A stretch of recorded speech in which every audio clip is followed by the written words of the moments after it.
Hey everyone, thanks for joining us. You're going to have a great time in the next few minutes hearing from really good strategies from some CEOs and entrepreneurs in Arkansas on the Shrimp Tank, where we teach you how to go from a shrimp to a shark in the business world.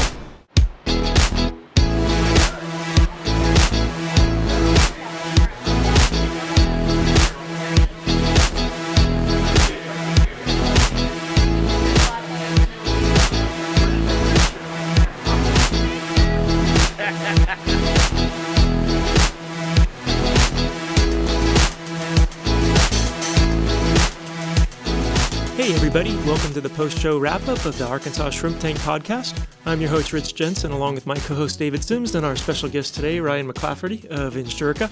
Just had a lot of fun, a lot of good laughs, actually going through the entire podcast.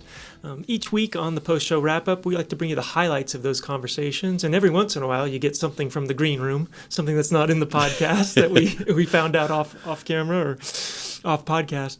But our goal is to give you basically a crash course in entrepreneurship by bringing in some of the brightest and best minds in and around the state of Arkansas. So I encourage you, go to arkansas.shrimptankpodcast.com and listen to the entire podcast. You get a lot more than just what we can fit in this short little video. But really true. Let's hit on a few highlights. Really good podcast on commercial insurance and some things that INSURICA is doing and Ryan's doing. Is very, very helpful to businesses and business owners, things that you should pay attention to. But one of the things that, Ryan, we talked about on the podcast is you mentioned the new tax laws and the bonus depreciation rules are creating a lot of activity in the mergers and acquisitions space, asset sales, and what you're seeing from the risk management side. You share with our viewers what you shared on the podcast about that. So a few of the factors right now is we've got 100% bonus depreciation on certain types of assets. Mm-hmm. And so because of that, it's fueling asset-purchased business sales. Mm-hmm. The great thing for the buyer is they're not picking up the tails of the liabilities. They're starting fresh. Yep. The previous owner's problems are still the previous owner's problems. It can create some non-financial diligence projects for us where we go in, let's say if we represent the buyer, we may dig into the seller's operation and see how are they running the business? Right. Are there things that don't make a financial statement that are huge risks? Right. And oftentimes we find a few things. Yeah. And I think you said it's a lot of times right now it's a larger, maybe even a public company buying the smaller, because we have a client that David's been consulting with that got approached by a major national retailer and buying out their smaller thing and then hiring them back to run it, which is important. So that buyer better be financially savvy enough and solid enough to actually pay him the salary after they hire him back to run it. So, yeah. And created opportunity for you on the buyer side to do a really fresh risk assessment. Mm-hmm. Yes, sir. Yeah. Mm-hmm. You also talked about new threats that people might not realize, especially business owners might not realize they maybe need to address in their risk management and insurance coverage.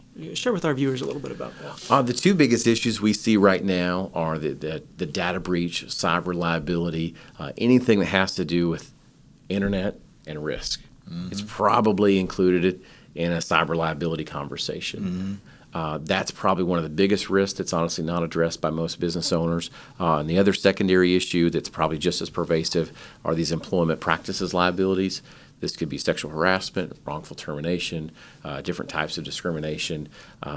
Those things, both those issues are. You even mentioned on the podcast employment practices like somebody slandering a competitor on social media. Mm-hmm. Those kind of things are risks for businesses. So one of the things we look at when we look at business risk is, do they have a high pool of lower paid employees? Mm-hmm. If so, they're much more likely to have those types of risks. Huh. So if you have an underpaid employee to the market, they're more likely to go on Facebook and talk about their hard day. And maybe they mention a competitor.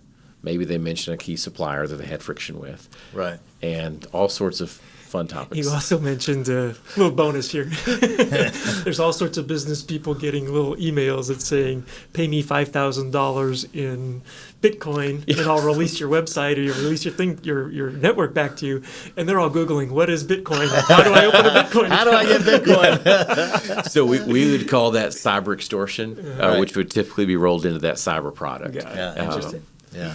The Rich, I think, asked you a question in our shrimp cocktail section about a jumbo shrimp of wisdom for risk management. And you mentioned the one big question that you think is important to ask. And what was that? I think the one big question, and perhaps this is me as a 37-year-old seeing that the world's changing really fast, is other than email, what's changed in your relationship with your insurance broker? What new ideas have shown up? The world's changing really quick. The biggest music store is now only online, iTunes. Everything's changed. But what dynamically has been brought to the table? Right. And have you had a fresh look at it, or is anybody asking fresh questions for risk management? And it was really a good point made on the podcast. Yeah. We also did find out that if Ryan calls you, he's not going to leave a message. That's kind of a millennial Gen Xer type thing. But we also realized it wouldn't matter because David wouldn't return his message anyway. But I have really nice linen stationery, right? And I will also write a note. The other thing you'll really enjoy on the podcast is the Plead the Fifth segment. That was a lot of fun.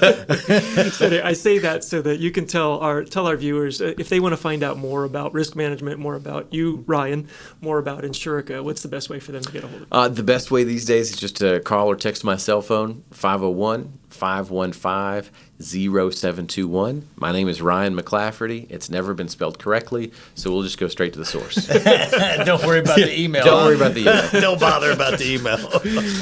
So that's it. If you want to catch the entire podcast, go to arkansas.shrimptankpodcast.com. You can subscribe to the podcast through iTunes, and now you can also reach us on iHeartRadio. Subscribe from there. In the meantime, until next week, stay safe, and remember, in the business world, to become a shark, we all start out as shrimp.